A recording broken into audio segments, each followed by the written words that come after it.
আলাইকুম ভিউয়ার্স, আপনারা কি তাহলে সব ভালো আছেন?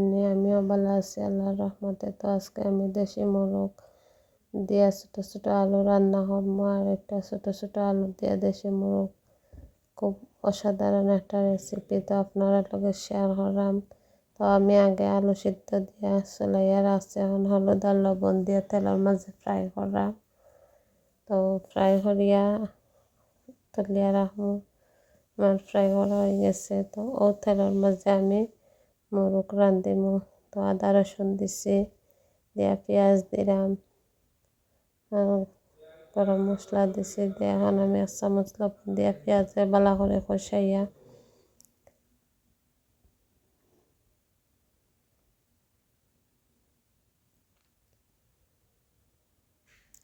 কষানি হয়ে গেছে।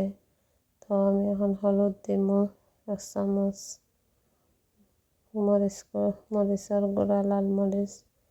তো এখানে আমি মুরগির মশলা দিছি, পাঁচফোড়ন, ধনিয়ার গুঁড়া, সব জাত মশলা দিয়ে মাংস রান্না করলাম।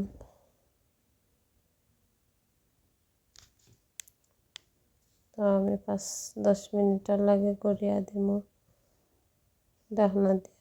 তো এরপরে আমার রান্না হয়ে গেছে। দেখো আলু দিয়া একটু জল দিয়ে ধনিয়া পাতা দিয়ে আমি নামাই লিছি। সাধারণ একটা রেসিপি। ভালো লাগলে লাইক, কমেন্ট, সাবস্ক্রাইব করবো। আল্লাহ।